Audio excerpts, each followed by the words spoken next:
All right. Hey, everybody. I think we're all good here. Welcome to the live Q&A, and we do a little topic usually it's Wednesdays, but since yesterday was Halloween, we decided to do it tonight on Thursday. So we do this weekly, and just to let you know who I am, my name is Kayla Cox. I've lost over 80 pounds with intermittent fasting, and I walk 6 miles every day. I do OMAD specifically to lose weight. And so that's a little bit about me. Hey, Enid, good to see you in here. So let's see. Also, to let you know, we have a Facebook group that you can be a part of. There's like over 300 members now. So if you're interested in, just having a place where you can go and talk about intermittent fasting, OMAD, just a place to share and encourage each other, go check that out. My husband is in here moderating comments as 6 Miles to Supper. So thank you, Jay, for moderating, and he'll be sure to put the link in the comments. Hey, Susan and Hania and Darlene. It's so good to see everybody in here. And Tatiana, hi. Um, so, so tonight's topic, and we'll do intermittent fasting Q&A a little bit later on. So if you have questions, go ahead and start putting them in the comments section or in the chat, and I will go through and answer them in order. So tonight's topic, though, is about when to stop losing weight. And this has been something that's been on my mind a lot lately because it was something really, even when I first started this channel, I didn't really know how much more I wanted to lose. I kind of knew, hey Carlos, hey Jim, it's good to see you in here. It was something that I was, just kind of thinking about when I started the channel. I was still a few pounds over a healthy weight according to the BMI, which BMI is body mass index, and there is not a perfect system, but I think it gives you a good range to be in. And so when I first started this journey, I was 222 pounds, which put me in the obese category. And then at 157, I was like 3 pounds overweight. So I decided I wanted to lose a little bit more. And since then, I've lost down to like 140, which puts me right into the healthy BMI. And that was something that I've been thinking about, right? Like, because it's something that people ask me about. Are you going to keep losing? Are you maintaining right now? And my weight loss has been very, very slow since I started this channel, about 1/3 of a pound a week, maybe even slightly less than that, I think, because I've had this channel for over a year now. So I thought that'd be a good topic because I think it's something that we all kind of struggle with, especially if you've lost weight successfully. Then you kind of wonder, like, well, when should I stop? And it's not something I don't think you can really know at first because you're, you don't really know, like, what is your body going to look like at, 140? Will you be like perfectly fit? Will your body be just absolutely perfect? Or will there still be trouble spots or, what? So, sorry, my nose is itching, you guys. So the question is what to do, right? And so here's kind of, I have decided to maintain at this point, not because I'm frustrated with the scale not moving, but just because I'm very happy where I'm at. And so I want to kind of take you through my process to try to let you know, how did I come to that decision? So the first thing I realized was my why, like, why am I still losing, was pretty weak. Like, I couldn't give you a really good reason as to why. Like, and really, when I looked at, thanks, Crafty, yeah, I don't know, like, what is that supposed to mean? Somebody's talking about you? When I looked at my why, it was very easy at 222 to tell you my why. Like, I did not like that I wasn't fitting into movie theater seats anymore. Like, it was really cramped feeling, and there were literally things that I was being prevented from doing, like, going ziplining. I could not do that because my thighs were too big. And so those things were really big whys. Like, I want my kids to have a good relationship with food. I don't want them to see me, struggle with my weight. I want them to see a good example of being at a healthy weight. And so, as I got down to that healthy weight, then it starts to be kind of like, okay, so why am I still losing? So one thing that I decided was, I gotta have a good reason, right? Like, I wanted to be firmly within the BMI. That was one thing. I didn't want it to always be like, sometimes above, a healthy weight and sometimes below. Even though it's kind of arbitrary, I kind of felt like, that 3 pounds bugged me, right? When I was at 157, it bugged me that I was not technically at a healthy weight yet.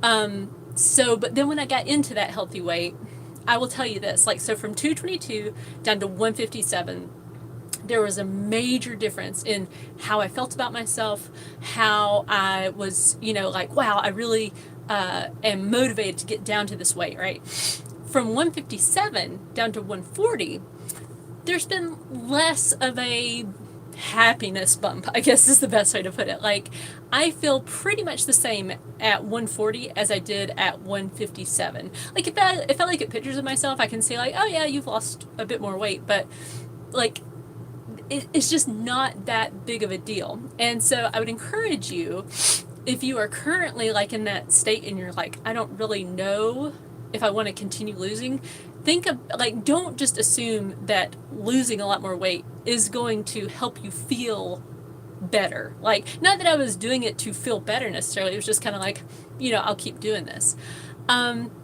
One thing that you can also do is look at the BMI scale. And again, it's not the perfect thing, but it can at least give you like a good healthy range. And then what I found was, really, when I did get down to that healthy BMI, I did feel good as far as like feeling energetic and feeling like good about my body. And I still do have problem areas. I still have some belly fat. But you know what? I've also had 3 kids, and I've also lost 80 pounds. So I feel like those are always going to be, trouble areas, if you want to call them that. I don't really think of them in a bad way, but so that's how I kind of came to that decision. Let's see. So what else? And so now I'm just going to maintain. And the way I maintain, because that might be a question somebody has, is like, well, what do you do when you're trying to maintain after you've lost weight with intermittent fasting? And I did maintain from November 2016 to September of 2017. I maintained doing a variety of things. I really gave myself enough freedom to really even say, do I even want to go back to eating 3 meals a day? What I decided was, I really prefer intermittent fasting as a way of life, just, not eating breakfast on a regular basis. I usually, what I would do is either I would have lunch and then supper, or supper and then snacks at night, and I maintained very easily through that. I give myself like a 5-pound leeway, and according to my 7-day average. So because my 7-day average will fluctuate some, but not really by 5 pounds. Like, my highest weight and my lowest weight within a week might be 5 pounds apart, but my 7-day average is usually like within 2 to 3 pounds, without really trying. So that's what I do. And if I do go above 5 pounds, then I say, okay, I need to, lose weight back down to that point. So that's my plan. Let's see. And I would encourage you, if you don't really know where you want to be, that's okay. Like, don't freak out if, like, right now you're losing, you're like, I don't really know where I should stop. Just be okay with kind of not knowing, and always kind of check in with yourself. Hey, Steven, check in with yourself and really look at, how am I feeling? Because one thing I really am trying hard to remember is, for like, whenever I was like in college, I was actually at a good weight in college, and I was never happy with where I was with my weight. I was just like always like dissatisfied. Like, I would always look at the worst of myself in pictures, and I would always be like, oh, I can't believe how fat my face looks, or whatever the thing is. And so I'm trying very hard at this point to say, I'm not going to do that to myself anymore. I'm going to be happy with where I'm at. And I mean, if there's something that really is bothering me, I will take care of that. But I'm looking on the positive side too. So let's see. So yeah, okay. So I think that, and also when you're maintaining, I continue to weigh every day. I give myself a 5-pound leeway, and then I just experiment. Like, this time I plan to experiment again and just kind of see where I naturally fall. Like, do I I probably will still eat OMAD most days. That's what I'm guessing. Just because I prefer the increased productivity. Like, I love being able to just to go through my day and not even have to think about eating until supper. Because I really don't get hungry until supper. Now that I'm on, like, just this plan. Okay, so let's go back to the questions. So if you've got any questions about intermittent fasting, weight loss, maintenance, anything like that, let me know. Hi, Julie and Carlos. Oh, from Puerto Rico. Thanks for joining us. Okay, Hania. Hania, I hope that's your how to pronounce your name. You said, is there any special meal plan that I follow? Are there any restrictions when you break your fast? Okay, the way I do it is no. I have no restrictions. I do not have a special diet. I eat high carb, if anything. Like, I eat plenty of fat and plenty of protein, but I don't eat any kind of special way. Okay, like, I don't do keto. I don't even do high protein. I eat whatever my family's eating. We have, like, rice and beans, spaghetti, tacos, casseroles, like, pretty much anything. Like, and I'll eat dessert whenever I want to. I've found when I told myself there are no forbidden foods at all. Like, so I let myself always have dessert if I want it. Any kind of food, like any kind of even junk food, like if I want that, I will eat it. And what I noticed was, as I allowed myself to have whatever I wanted, however much I wanted, those things, like, I just don't crave them like I used to. I'll eat, dessert if it's, something I'm craving, but I really don't crave it. I used to crave it all the time, like, oh man, I wish I had cake, or I wish I had, cookies or whatever. And now it's just kind of like, it's there. But like yesterday was Halloween, and we had, we had like the whole day off, and it was fantastic. We had a great celebration. But even during that day, I was like, not, like, I could control myself, in other words, and not like I was withholding the things from myself. I was really asking myself, what do you want? And I would eat whatever I wanted, but it was not the same as when I was really overweight and I just, like, couldn't stop. Just like I used to just, pound Oreos like until I was just absolutely sick almost. And now it's just like, I'll eat them and I'll enjoy them. I love double stuffed Oreos, but then it's like I can stop when I'm full. So, okay, Carrie. Oh, I'm so glad that you had a good week. That's awesome. And I'm glad you're better. Let's see. Tatiana, you asked, I saw you had a cheat day on Halloween. Are you going to have a second cheat day this week on Sunday? Yes.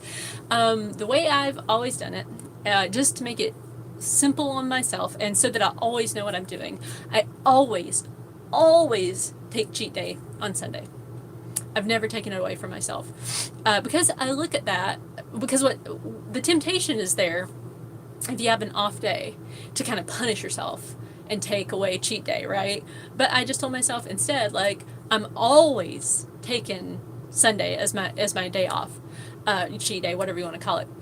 And what has happened, I think one thing that did for me was it helped me stay on plan more, because I knew that I was not going to take it away from myself, if that makes sense. So in other words, like, I knew I'm going to have Sunday off.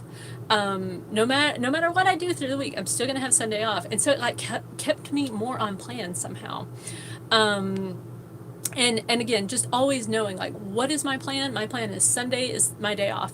And so I always do it that way. So even if through the week, even if I've been on vacation Monday through Saturday, I come back on Sunday, I am still going to take my cheat day. So it just makes it easy on my brain. Hey, Sutherland girl. Glad you're in here. Oh, Enid, you're off the OMAD wagon? No. Halloween has derailed you. Well, so the first thing I would say is, don't think of it in those terms of like derailed and all that. That makes it sound super tragic. I would say, you took the day off on Halloween, and that's okay. And if you and you can take several days off if you want to. I would say think about why are you doing OMAD? And again, I think, are you getting close to your goal weight? Okay, So, hey there, HM Doc. Oh, you love me so much. Well, thanks. And hey, Sherry Oliver, it's good to see you in here. But Enid, okay, first of all, don't you beat yourself up, and don't you be disgusted with yourself or disappointed in yourself.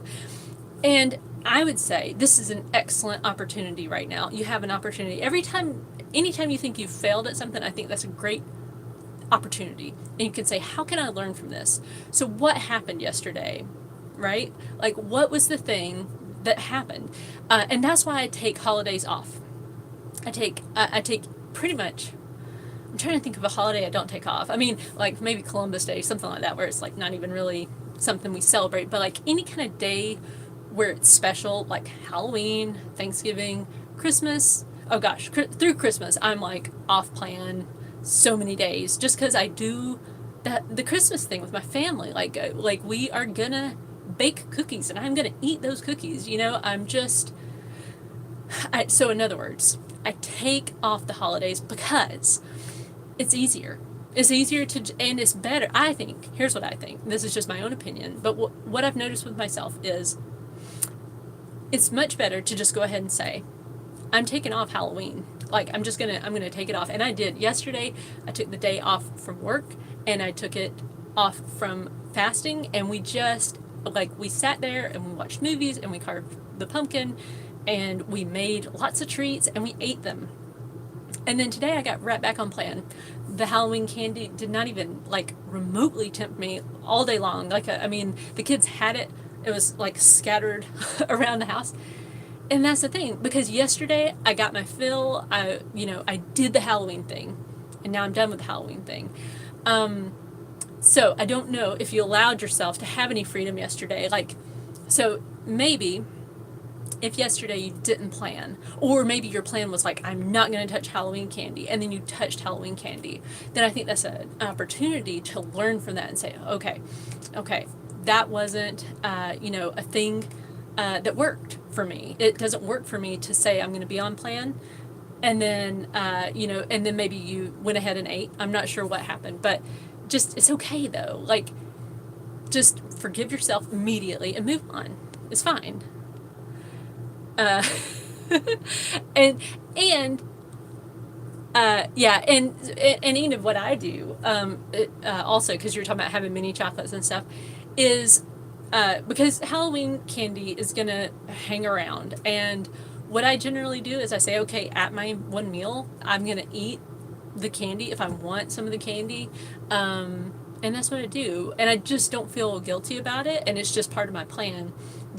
It's empowering when you make something part of your plan, even if it's like you're eating the candy. It's still empowering to say, this is what I'm doing, instead of saying I'm not going to eat it, and then you're tempted, and then maybe you eat the candy, and then then you feel guilty and all that. So don't feel guilty, though. That doesn't help anything.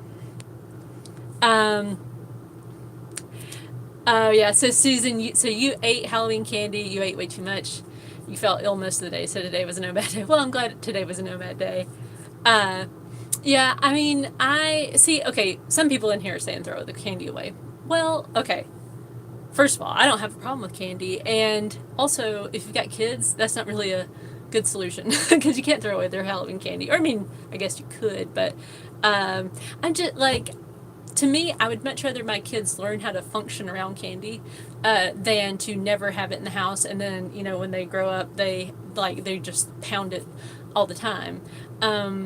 And I mean, and they had to learn a little bit today. Like, we normally don't have candy in the house, but they had, their Halloween candy, and they like overindulged on it, and they didn't feel too good. And we talked about it, like, okay, it's okay to have done that.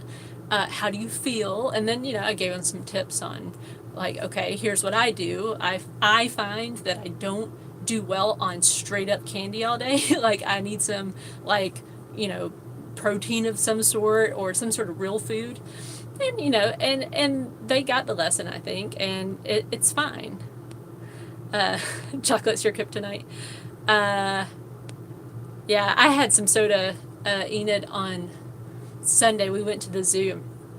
Oh man, like, I do not like soda anymore, but it's just, it's one of those, it's just not a big deal, like it's it's good to know, like, you like it or you don't like it, but just don't beat yourself up, basically. Oh, thanks, HM Doc, for that tip. Okay. Jenny, you said, if I'm doing OMAD and losing super slow, is there anything I should change? I'm in the healthy BMI range, but it's so hard to feel satisfied with how I look. At 43, I might just have to be content. Okay. So here's what I would say. Okay, first of all, let me take a little drink. My mouth is getting slightly dry. This is called Clear American. It's like the Walmart brand of LaCroix, but I like it. Okay. So, Jenny, here's what I would say. You're asking, is there anything you should change? And you are losing, and you're in a healthy BMI. So what I noticed was once I got to a healthy BMI, okay, I was doing OMAD and walking 6 miles a day, and I was losing at about 1/3 of a pound a week. And, over the course of a year, that does add up to some pounds, like 17 pounds in a year. So I don't know how much more you're wanting to lose, but, you could either, here's what I like. I like to just stick with the plan that is working, that I feel like I could stick with forever. There's this temptation, I think, to say, well, if I just changed over to, keto, let's say, for example, a lot of people go over to keto, but then if you're not going to be able to continue on keto for a really long time after that, what are you going to do when you're trying to maintain that? That's the other piece of this, is like, you might be able to get down to that weight, by changing up your plan, but then how are you going to maintain that? And that's why I've never changed my plan, because I know, like, I could do keto for a little while, but I'm not going to do it. Some people can, and I think that's fantastic. If it floats your boat, go for it. But I know about me that I just won't stick with it. So, based on that, I just don't change my plan. So if you do change your plan, I would think in long term, like, can I see myself doing this long term? And if not, then I wouldn't do anything different. I would just be okay with, like, okay, it's going to be slower. What's the rush? That would be another question. Like, what is the hurry? Enid, let's see. You need to lose weight. You're at 180 and you need to be 168 at the most. And you walked almost 8 miles. That's good. That's really good. And, hey, and you're only 12 pounds away. You're in the home stretch, Enid. You're doing great. Don't beat yourself up. Don't fall off the wagon. Oh, hey, Farrah, you've lost 44 pounds. You are just kicking tail. You really are. That's awesome. Yeah, yeah. So denying yourself on Halloween won't work. Okay. Tatiana, you asked, did I still walk my 6 miles on Halloween? Yes. I walk my 6 miles every day. The only time I don't is if it's, I wouldn't call it an emergency, but like, I've missed, I think, in the past year, one time, maybe twice. I missed on the day that we bought our RV, and I missed on the day that we evacuated for a hurricane. And that was the last 2 times I missed, and that hurricane was Irma, so I think that was back in like last September. So, yeah, I think at this point, like, I've got 1 day out of the year. So, I'm really, really consistent on that, because it is something I can control. The scale, I can't control on a day-to-day basis. I like having that one thing that I can do no matter what. And for me, that's the 6 miles. Crafty. So, Enid, you're going to get your chocolate stash and then hide it so you can't see it.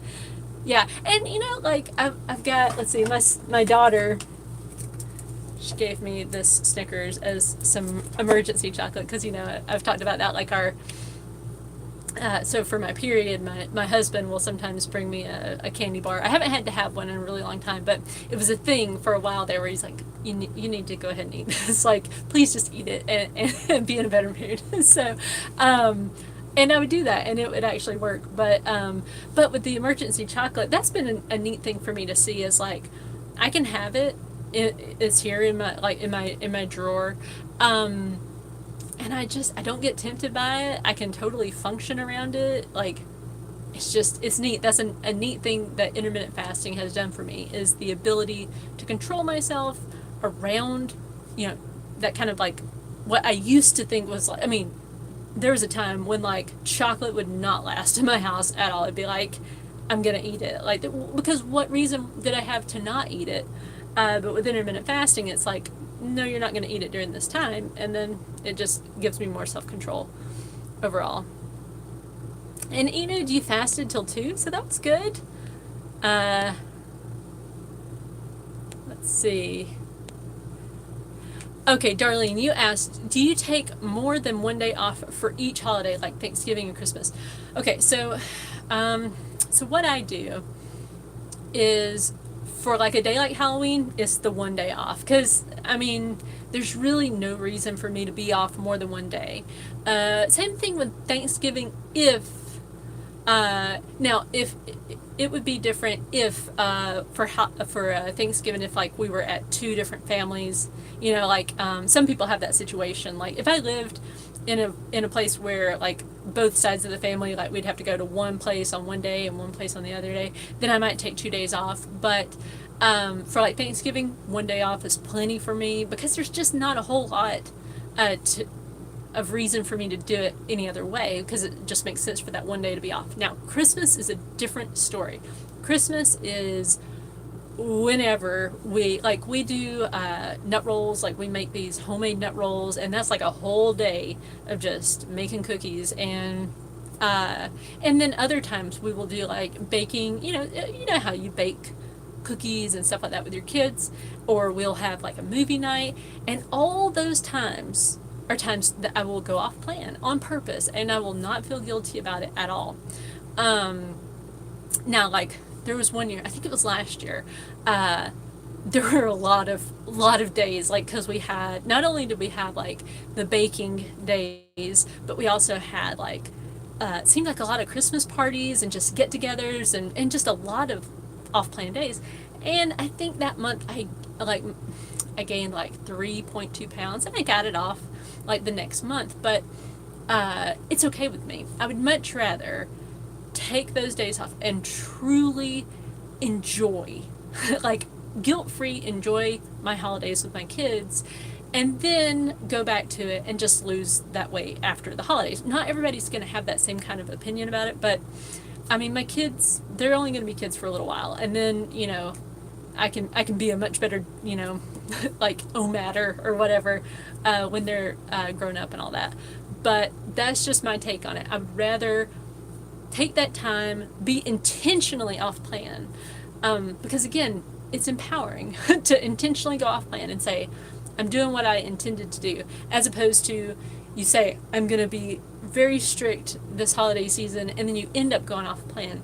It's just different, I think. But HM Doc, you're setting your goal at 20 pounds this month. You're setting, I wonder if you mean you're trying to lose 20 pounds this month, or if you're just saying you're going to lose 20 pounds. I don't know. I only lost about a pound a week on average. So, Carlene, oh, hey, Carlene.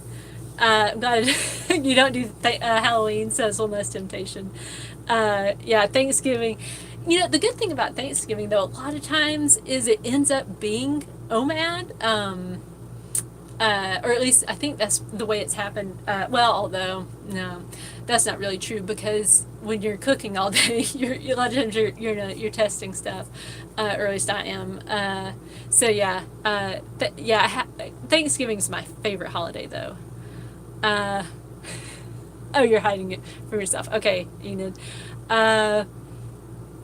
Yeah, and see, you said, that you're looking forward to OMAD on Thanksgiving because you never have time with all the prep work and the cooking and everything. That is a really cool thing about learning how to eat OMAD, if for nothing else, because then you know how to just delay eating for an extended period of time. And it's a neat thing, I think, to be able to go all day, and if you don't get the chance to eat, no big deal. Like we, on days where we're traveling all day, I could, in the past, like if I was 222 pounds, I can tell you, like I would get so like moody if my meal was late or whatever, and now it's just like I can wake up and not eat until supper and I'm fine. Uh, so Lois, brand new to OMAD, fourth day. In fact, had Chinese takeout last night. My heart rate went really high after eating. Oh, interesting. I've never had that problem. Like I love Chinese food. I've never had that happen.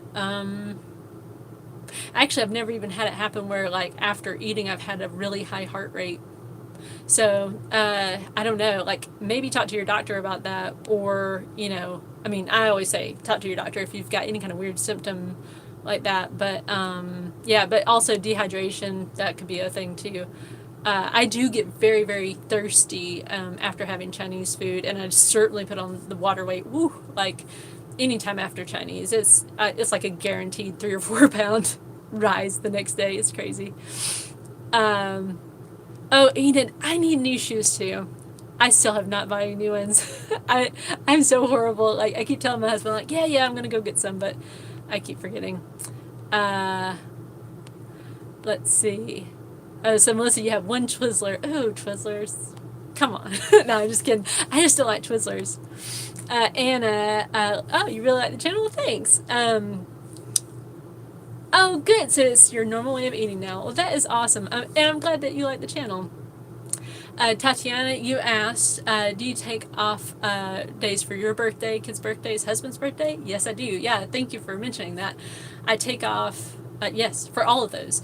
Again, because they're, it's like a day of celebration for them, and I would rather have slower progress and hit all those birthdays and stuff rather than have maybe faster progress. And I say maybe because what can happen is when you deprive yourself like that and you're like, oh, I can't have this day off, can't have this day off, then what can happen is that you fall off the wagon and then you're off for maybe a week, like a week or so, before you can get back on plan. That's what happens to some people. I have not had that problem.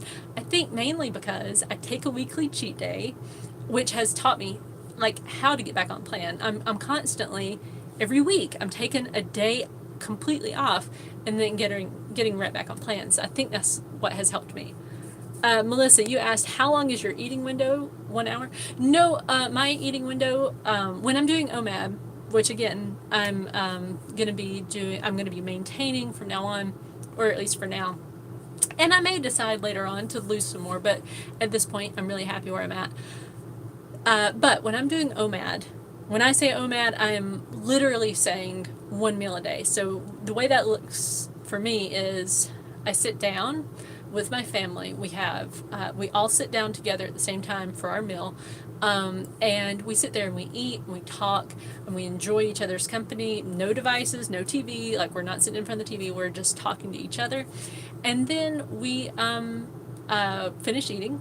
Usually that takes 30 to 45 minutes. I mean, I don't time it.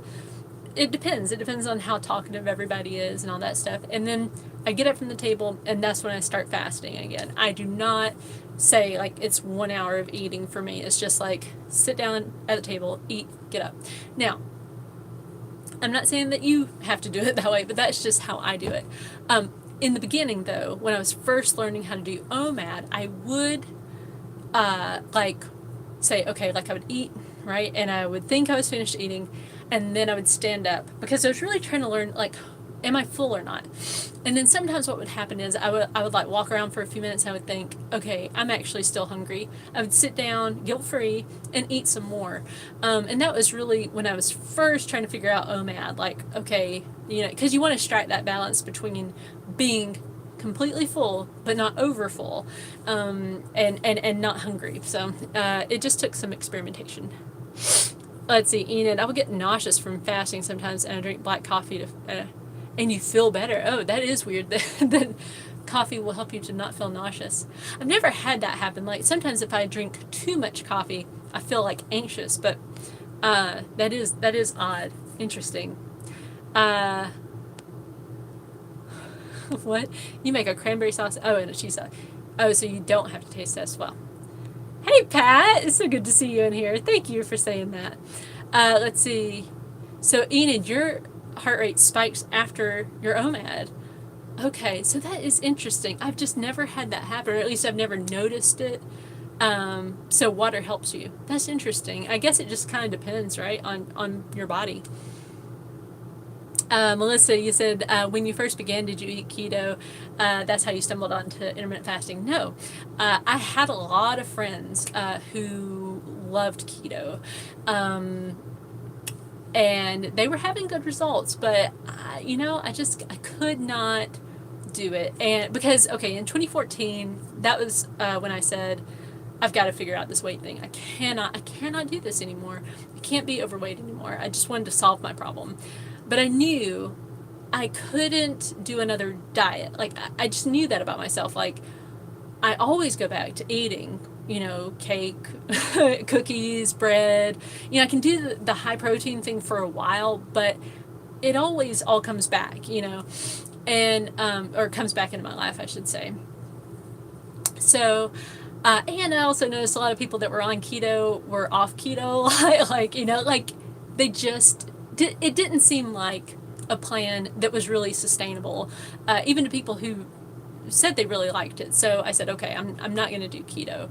There were times during intermittent fasting where I felt really tempted to try it in addition to intermittent fasting, especially because I had heard things like, well, if you're already doing keto, then intermittent fasting is easier. So I kind of thought, well, if I'm already doing intermittent fasting, probably if I added keto to it, I would probably have even faster results. But I didn't do that because, again, my big goal was to say, I want to learn how I can have all foods still in my life through this whole thing. I want to always be eating the foods that I want to eat and that I will always have in my life, and that way I don't have to not have all these things, right? Like not have bread, not have sugar and everything, and then when I get down to my healthy weight, then I have to figure out how to incorporate all that stuff back in. So I just wanted to keep it simple and say, no, I'm always going to allow myself to think all the things and then see how I can lose it. And I've lost over 80 pounds doing it that way. So so Zohar, you said, is it hard to fast when I don't get enough sleep? I think what you're saying is, like when you're fasting, is it difficult to sleep? And for me, the answer is no.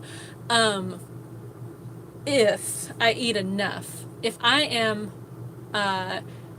hungry, like if I don't eat enough at my meal, it will be hard for me to sleep. But with enough practice, you start to learn, like, okay, I've eaten enough. I sleep great now. I used to not sleep great. I used to wake up constantly to go pee, and now it's just like I sleep through the night. I mean, sometimes I need to wake up and go to the bathroom, but also a different thing that has happened when I started fasting was I used to require a lot of sleep. Like when I was 222, it was like I would sleep for, I don't know, 9, 10 hours or more and feel exhausted when I woke up. But with intermittent fasting, I can sleep 6 hours, sometimes even less than that, and feel completely rested. And I wake up, I mean, there are some mornings I'll wake up at like 3:30, 4:30, and I mean, I am up and I'm ready to just start my day. And I go ahead and wake up and start my day. I've realized like I can lay there, but I'm not going to go back to sleep. So, and a lot of people have that same experience. Oh yeah, so Mr. BB, yeah, that's true. The MSG, it could make you like thirsty and bloated. I'm sure the stuff that I'm buying probably does have MSG in it. Yeah, I know, Enid. I hate going shopping. That's my problem. Like, I hate to shop. I even know which ones I want. I think I'm just going to get the same ones that I have, and I can probably just order them on Amazon, but I'm a procrastinator when it comes to shopping. Let's see, Pat, you said, I only eat dinner now and have tried not eating in the evenings and cutting out sweets. I find I'm not bloated anymore and I've lost 6 pounds in about 2 months. Not much to start. Okay, first of all, that's fantastic. And not being bloated, that's awesome. And 6 pounds in 2 months, I'm telling you, that's fantastic. I think, people have it in their minds that, like, you're going to lose like 2 pounds a week, and that's what, like, I think that, and somebody else said this in our Facebook group, and I think it is certainly what I've seen. 2 pounds a week is probably sustainable if you're like 300 pounds and you're losing down. But I think once you're around like the 200s, about a pound a week. I mean, and generally speaking, people that lose slower, they keep it off. And that according to everything I've read. So be okay with slow. I think it's really good to be slow because it means that you're incorporating stuff into your life and it's going to be a lot more sustainable. But I think that's great, Kat. That's awesome. Congratulations. Okay, so Anna, you do 18-6 most days, OMAD once or twice a week, made losing weight very easy. Yeah, and that's a great point, Anna. Thank you for bringing that up. You can do all different kinds of things. Like you could do OMAD twice a week, you could do or once a week or every other day. You can do like intermittent fasting. There's so many ways you can do it. So yeah. Coffee. So Sherry, you can't do coffee when you're fasting. Oh, so sad. Like I love coffee. Like coffee, especially in the beginning, was like just so key for me to stay on plan. It was like I would think, okay, if I can just have coffee right now, I'll be fine. And it always made it super easy. Okay, so Wendy, you said just joined. How do you fast? So what I do is I do OMAD when I'm losing. Sorry, I'm going to take another sip of this. So when I do OMAD, OMAD means 1 meal a day, and that's almost a 24-hour fast, basically. That means I eat at about 6:30 every evening. Sometimes it's later, sometimes it's earlier. I'm very laid back. But if you're just starting out and you're wanting to fast, you can start out with a much shorter fast. You could even do, I started out with like 8-hour fast. I like slept through my fasting window just because I was just learning how to fast. I pushed breakfast a little bit later each day until I got to the point where I was skipping breakfast. And then I pushed my window out a little bit further until I was eating a late lunch every day. And as long as you keep your fasting window at about the same time each day, so in other words, like if you start out with like a 12-hour fast, let's say that you'll stop eating at 8 p.m. and you won't eat again until 8 a.m. And then you'll just eat between those hours, and that's like a 12-12. That's a very simple way to do it. Most people find that they really don't lose weight until about a 16-8 or an 18-6, but you can experiment with your fasting window and see what works for you. I would suggest just learn how to fast at first. Just learn how to do it. Don't worry about weight loss at first. Just worry about being consistent with not eating during your fasting window and only eating during your eating window, and then make your fasting window a little bit longer until you start seeing results. Okay, hope that helps, Wendy. If you have other questions, let me know. Okay, so Melissa, so your journey started in 2015 and you're 50 and you went from 213 down to 160, or in between 160 and 165. That is awesome. That's awesome, Melissa. Congratulations. That is really good. Let's see, so I'm trying to do math in my head. That's like, what, 53 pounds? 50? Yeah, right at 50 pounds. 53. We'll call it 53. That's really good. That's awesome. Congratulations. And I'm curious, do you still do keto? I can't remember. Let's see. Oh, yeah, and Sherry, the last 10 pounds, I would say, it really depends on how far down you want to go.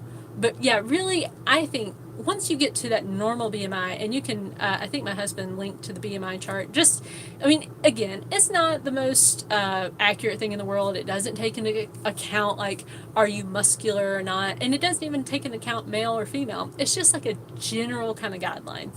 But I have found, like, once you start getting towards that normal number, it slows down, and it's just slow. And as long as you can just be okay with slow and not get crazy, I think you'll be fine. Just don't be in a hurry. Let's see, Jim, you also experienced a drop off in motivation once you reached your goal. Yeah, since I like having a goal to chase, I came up with new goals. Ooh, such a good point, Jim. Yeah, so like running, body fat percentage, and all that stuff. That is a great point. Always have something that you're working on, right? And I certainly do that. Well, once I did the 100,000 steps, now I gotta come up with a different goal because I don't really know how much more in a day that I would really do. Oh, Sherry, you asked, what am I drinking? Clear American unsweetened strawberry. You see that? It's at Walmart, and these are cheaper than LaCroix. I can't remember how much they cost per thing, but I enjoy them. They've also got a blackberry that I really like too. But yeah, always having some sort of goals. And so like with weight loss, my goal right now is maintenance. And so that's not going to be that exciting, really. Maintenance is well, from a standpoint of it's just not exciting. It's just kind of a grind in one sense, but it's also very freeing because you can be kind of loosey goosey. Like you don't have to do the same thing every single day if you don't want to. Like I loved when I was maintaining last time. It was like, oh, I can do whatever I want to do today. I can be, I can do a 16-8, or I can do OMAD, or I can do, snacks or whatever. And it was, it's nice to have that kind of freedom. But then having other goals, like I've been trying to think about what else I would like to do. Like I've kicked around the idea of like, I don't know, push-ups or something. I don't really know what I'm going to do. As far as like other stuff, like 6 miles a day, I still like that. I really like walking. I really enjoy it. Like my husband and I walk in the mornings, and it's just nice. I really like it. So, but yeah, coming up with other goals, that's always good. Having something to chase. Pinion coffee from New Mexico. Oh, interesting. Okay, Wendy, you said you eat a huge meal. I wouldn't call it huge. Like, I usually eat on like a 9-inch dinner plate, and I don't know, like, I think it's about that big, but, so it's not a huge dinner plate. Like, what I noticed with that was, if I ate on the big plate, and I've got Fiesta ware, so, like, there's, like, a bigger Fiesta ware plate and a smaller one. I like the smaller one, and it's 9 inches. I did measure it the other day. If I eat off that 9-inch plate, I usually eat, 2 platefuls of food. Sometimes it's more and sometimes it's less. Sometimes it's like 1 plateful and I'm done. And it really depends on the time of month because during like period time, I'm hungrier. I'm going to eat more platefuls of food. It's just going to happen. And then during other times of the month, I'm like done at 1 plate. I just always eat 2 whenever I feel full. And it also depends on my activity level and all that kind of thing and what we're eating. So I don't have any hard and fast rules as far as I only eat 2 portions or I only eat 1 plate of food. No, I just eat until I'm full. I would say I do eat bigger portions than most people would, and that was one reason why I liked intermittent fasting so much, is because I just naturally like bigger portions, and so I think this helps me to probably consume the right amount of calories, quite frankly. I don't count calories, so I do not know how many calories I'm eating. A lot of people ask, I'm like, I have no idea. So yeah, I would say, I eat until I'm full. So it's not huge, but it's not, but I'm good and full. Charbucks, yeah. Yeah, I'm not a big Starbucks fan either. Let's see. So Melissa, you still eat low carb, high fat, and you love the way you feel, and that's great, and it's sustainable, and that is what it's all about. Like, so many people get all up in arms about like which thing is better, like which, high carb, low carb, high fat, low fat. I think people function on a wide variety of diets and do really well, and some people, like some vegans, they are all about the high carb and they are awesome with it, and some people are like, Jim is in here, I think Jim, are you still doing carnivore?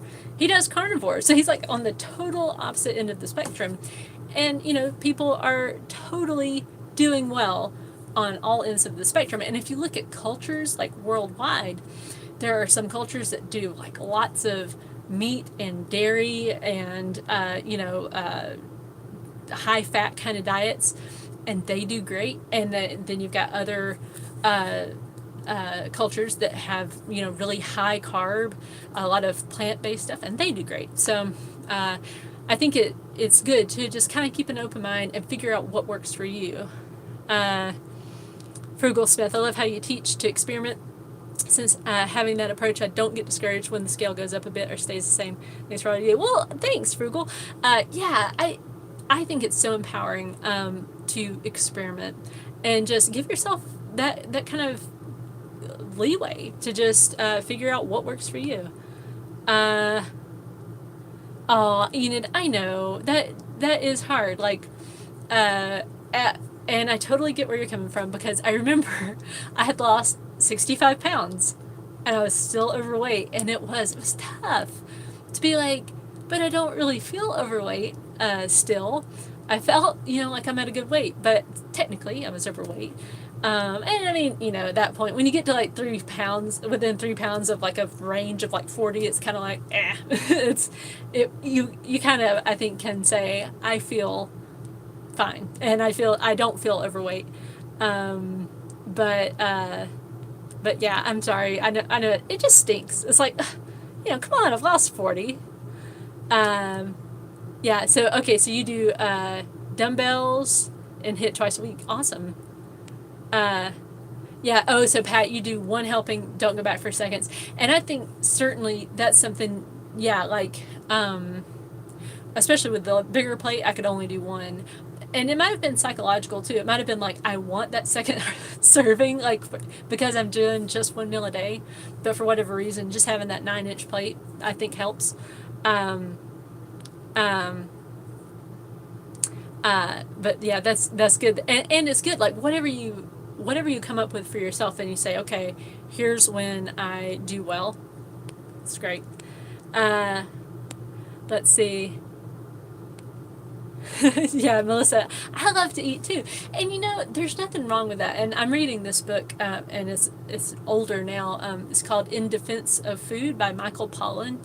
And he does a great job in that book about, and I'm not saying I agree with everything he talks about, but the thing that has been really neat to me is to see kind of the American attitude about food and how obsessed we are with it, like nutrition and all this stuff, and we're more unhealthy than we like basically ever have been. It's like the more we obsess about it, the worse off we are. But how different cultures have a very different approach to food. And in America, I feel like we've kind of gotten away from sitting down and really enjoying the food and not worrying about like how many carbs this have or whatever the thing is. Just really sit down and enjoy it. And it's like an event. In other cultures, it's like an event to be savored, and you linger over it and you really just taste the things. And here we just kind of like shovel it in and we're done. You know, we're all overbooked and everything. So I don't know. It's been very interesting to see how the way he brings out how obsessed we are with the nutrition and stuff, but we've kind of forgotten that there's a lot more to food. Like, it's about sharing a meal, and it's about, you know, your cultural identity a lot of times. So anyway, so yeah, okay, let's see. Julie, the 7-day average weight I learned from you has helped my incentive tremendously. Oh, you're down 23 pounds. Yay! That is awesome, Julie. Congratulations on being down 23 pounds. And I'm so glad the 7-day average weight has helped you. Yeah, it keeps me sane. I'm telling you, I would have quit so long ago if I wasn't keeping up with that 7-day average. Just because there were so many times where it felt like the scale's not moving. And it really is. It's just very, very slow, but it is moving. And my weight fluctuates so much, like the daily numbers. They're crazy, but looking at that 7-day average, it really does help. So I'm so glad that helped you too. Daniel, I started IF last month and dropped from 172 October 1st to 160. Wow. So in 1 month you dropped 12 pounds. That's awesome. You've been drinking a lot of water and green white tea during the day. But is it normal to be craving salt? Well, I would say if you're craving salt, eat the salt. And if you're drinking a lot of water, now I'm not a doctor, but I'm pretty sure this is right. If you're drinking too much water, it's like you need some salt to kind of replace that. You're like imbalanced on your electrolytes, basically. So yeah, I would recommend eating some salt, or like some people, like I get a lot of salt in my food, I'm sure. But yeah, just yeah. I mean, of course, talk to your doctor if you feel like there's a medical thing. But I would say you might want to make sure you get plenty of salt in your diet. And certainly, if you're craving it, I always think if you're craving something, it probably means you need to eat some. So. Yeah, and Steven's interview is great, Sherry. I can't wait for you guys to see it. Let's see. Tatiana, thank you for your book. I tried OMAD for 4 weeks, but could not be consistent. After reading your book, I am definitely more consistent. Oh, yay! I'm so glad that you liked the book. Thank you for buying it. Yeah, it is something I think that's so important to understand is you don't have to do OMAD, first of all, to lose weight. You really don't. Just be consistent. And I'm so glad to hear that you're being consistent. I don't know if you did you lengthen out your eating window? I'm just curious. If you don't want to share that, that's okay. But one thing you can do, if you find you're not being consistent with something, because it's feeling too hard, then make it easier. Like, so if you feel like OMAD is too restrictive because you only get to eat once, like you'd rather eat twice, then lengthen out your window so you eat twice. Like, it's fine. You can still have really good results. Carlene, you said, what can I do to get past the plateau? It's been a month now and nothing is working. I eat from 1 to 2 p.m. You've tried everything. Okay. So Carlene, all right, are you being consistent with not eating in your window? I'm just curious. I'm not trying to accuse you of anything here. I'm trying to gather facts. So, and it's only been a month. Okay. Now, are you keeping track of your 7-day average? And really, is it a plateau, or is it maybe just slowly moving down? If you're keeping track of your 7-day average and you're being super consistent, I would give it another month. I know that's not what you wanted to hear, but just be really consistent. I promise it'll break. And watch your stress levels and make sure you're getting enough sleep. Those are 2 other things that a lot of people say, like they find when they're either stressed or not sleeping well, the scale can tend to kind of stall out. So, Wendy, yes, I live in an RV. I have been full-time RVing for 6 months now, and I love it. Love it, love it, love it. And tiny houses are really cool too. We have a friend, and he's been on that show, and now I've forgotten his name. Trucker Trailers, Andrew Bennett. Okay. Oh, and yeah, no salt for the potassium. Yes. Okay. So Tatiana, so you do OMAD and you like the big portions. Excellent. Okay, so yeah, low vitamin D, and that is another thing. I always get lots of sunlight, like and that is we are coming into a time of year where some people kind of suffer from SAD, seasonal affective disorder, I think is what it stands for. But basically, you can start to feel kind of blue if you don't go outside enough, and especially if you live in a part of the country where the weather's bad and there's not much sunlight to get out into. I feel like maybe I kind of suffered from that. I used to live in Georgia, and where, like in the northeast Georgia part, it would get pretty cold and gray, and I would not feel very good during the winter time. So when we moved to Florida, though, I felt a lot better, but I was also losing weight. So I'm really not sure where that lands. But there are some things that you can do, like go outside and just be out in the sunlight for as much as you can. And then also, like, you can even get these lights on Amazon, like I can't think of what they're called, but it's like a little thing so you can get sunlight. When I walk barefoot in the grass. Ooh, I love walking barefoot in the grass. Okay, I never cheat. I only eat 1 hour each day. So Carlene, yeah. So since you're being really consistent and you never cheat, you only eat 1 hour a day, I would say.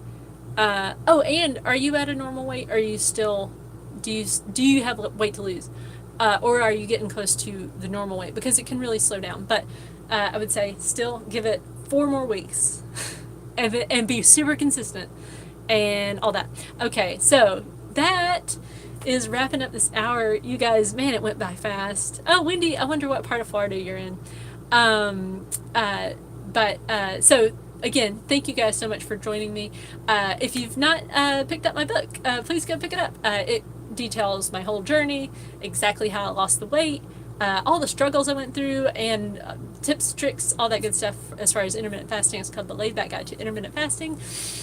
And let's see what else. In the Facebook group, be sure to join it if you haven't already. And yeah, so thanks for joining me.